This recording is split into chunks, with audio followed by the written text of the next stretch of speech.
So you want information? And what better source than a cop, right? Hey, Vic, see? Great minds think alike. Yeah, fools seldom differ, dipshit. You want info? How about this? There's a dealer's boat mooring up downtown today. The dealer's not the trusting kind, and he'll only meet one-on-one. He's carrying money and coke, and he doesn't believe in bodyguards. Why should we trust you? If I'm lying, genius, I'm a dead man, right? I'll meet this guy, Vic. You can watch over me, and I'll see you down there. So I think Vic was right to question Forbes there. I mean, these things never seem to turn out the way that you would expect them to. So, you know, it's a good idea to question the validity of some of these things that Forbes is saying, rather than just buying into it like how Lance does. So, I don't know, I mean, you know, these things never seem to turn out the way you would expect them to, but, you know, I suppose that's the way of life there. You know, you're always seeing curveballs, knuckleballs, hockey balls, soccer pucks, and all that, just getting thrown at you all the time. And it's like just once, you know, I'd like a nice fastball down the center of the box so I can hit one of those Denny's Grand Slams, you know, make myself some pancakes here. But sadly, that's not the case. And, you know, if Lance wants to do these types of things, well, you know, we're kind of stuck with him since he's our, I guess, brother in crime here, or partner in crime, you know, whatever you prefer there. Which, you know, spontaneous behavior isn't the worst thing in the world in some situations, but, you know, there's a fine line and there's a balance you need to strike, you know. There's a difference between buying into this criminal activity just, you know, willy-nilly because you want some money, compared to, you know, if you're hanging out with your lady fella there and maybe she's doing some laundry, and she's into this whole aspect of spontaneous behavior in a relationship, so you walk up to her, place your hand on her hip, maybe give her a couple pecks on the cheek there, and maybe you nuzzle your nose against her neck, and, well, before you know it, you're tossing her up there onto the dryer, and let me tell you, this is an old dryer. It shakes like crazy, but, you know, you keep it around because it flosses the clothes quite nicely in more ways than one. So, you know, you're having some good old-fashioned make-out brief in this hot and steamy setting.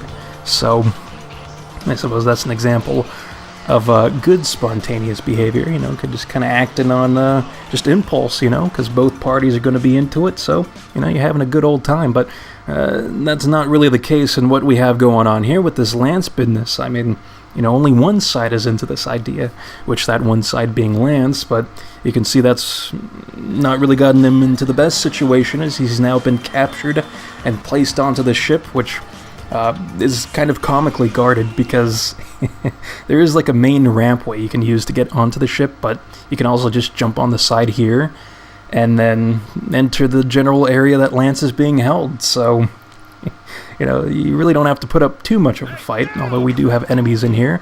And, you know, I love the way that some of these enemies shoot their pistols. You know, I've mentioned this before, but, you know, it's very Wild Western looking, like John Marston or Dirty Harold is shooting at us. I thought this guy didn't use bodyguards. Forbes' info is seriously out of date. I'll get us some transport, you get what we came for, and I'll meet you on shore. So I suppose to look on the bright side of things, since this whole bodyguard aspect of what we have going on here was falsely advertised to us by Forbes. Thankfully, the Coca-Cola and money are still a thing, so, you know, our purpose in being here was not just to rescue Lance, but also to obtain those things, and we can fulfill such things. So that's quite nice, I think, because, let me tell you, I can use a nice cold refreshing Coke right now. I'm not going to lie about that. And we can use that money to buy more Coke. You see how that works? It's a vicious cycle, but a very refreshing one. And, you know, Vic here, of course, agrees. You see how he's just going crazy over the thought of it? I mean, you know, I feel like there's a line there, you know, you got to contain yourself a little bit, Vic. I mean, you don't actually want to go out and consume a 12-pack of Coke in one sitting. I mean, that's how your tooths start falling out. And also, that's a lot of empty calories, so yeah, you gotta watch yourself there, not to overindulge, and do it in moderation. So that's the key. But anyways, I suppose the key in our situation is this SMG, because it's doing the job quite nicely in handling these enemies, although it's not like they have some high-powered weaponry. I mean, they also have squirt guns like myself, so yeah, it's a fair matchup, I think. Although there are more of them, but even then, unless they're really bundled together, they're probably not going to be doing too much damage to us. I mean, you see that guy one-arming his pistol again, he's going to be wildly inaccurate, so it's not a big deal. But I have to say, I like the setting of this mission, being on this boat. I think what would add to it is if it were, like, raining and there were thunderstorms and stuff, because that would remind me a lot, which this kind of thing already does, but even more so, of this one mission that you have to do in Call of Duty 4. Yeah. And during the mission, it's like, you're on a boat just like this, except it's out in the ocean, but, there's lots of thunder everywhere, and it's raining super hard, and it just creates this dire atmosphere to what's going on. And this is like one of those situations where I wish in this mission something like that kind of happened, to where the game set it to where this always takes place at night, and it's always like raining super hard during this mission, because it would make the situation feel more intense in a way than comical, I guess. Hey! Make sure that no one can see it back there! Nice wheels. I was in a hurry! The sooner I offload this coke, the better. This junk heap ain't doing my image any favors. Hey, catch you later, bro. Hey, don't mind me, dick.